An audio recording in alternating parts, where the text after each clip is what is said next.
Reunion moment ng mag-ex na sina Dingdong at Karil sa It's Showtime at Marian Rivera. Nang agaw pala noon. Madami ang nagulat sa muling pagkikita ng mga ex-lovers na sina Dingdong Dantes at Karil sa noontime show na It's Showtime. Kasama ni Dingdong si Charo Santos na nagpo-promote para sa kanilang movie. At yes, hindi lang madlang people ang nagulat kundi pati na ang mga host at crew ng It's Showtime. Napatanong-tuloy ang madlang people kung ano nga kaya ang say ng wife ni Dingdong Dantes na si Marian Rivera, na alam naman natin kung gaano rin ito kasilosa. Ito daw kasi ang kauna-unahang pagkakataon na nagkitang muli sina Dingdong at Karil pagkatapos ang kanilang naging hiwalayan noon. Mahahalata kasi ang awkward moment between them, na magpahanggang ngayon nga ay ilang pa rin talaga sila sa isa't isa. Pansin na pansin ang hindi nila pag-uusap at hindi sila nagtitinginan.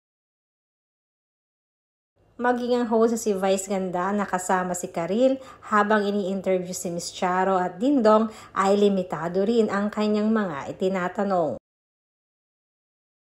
Reaksyon nga ng mga netizens, hindi rin di nila mawari kung kay Miss Charo Santos nga ba nahihiya si Vice or kay Dingdong mismo.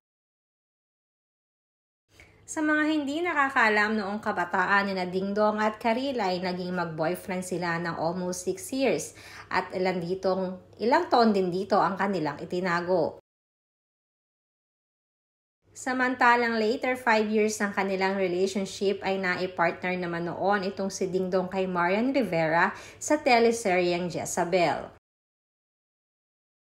Na noong una pa lamang ay usap-usapan na ang pagiging close ng dalawa, na kahit sila pa noon ni Karil.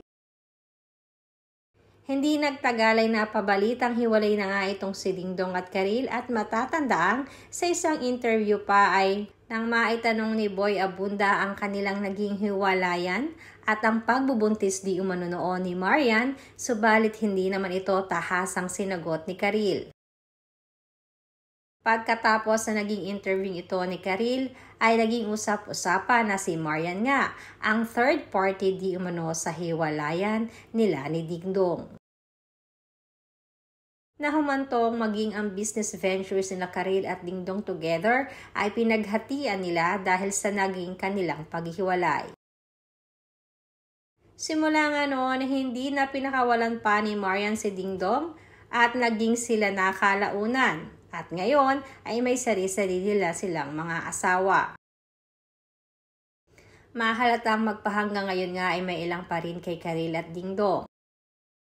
Ito di umano ay marahil dahil walang naging formal closure or maayos na closure ang naging paghiwalay nila noon.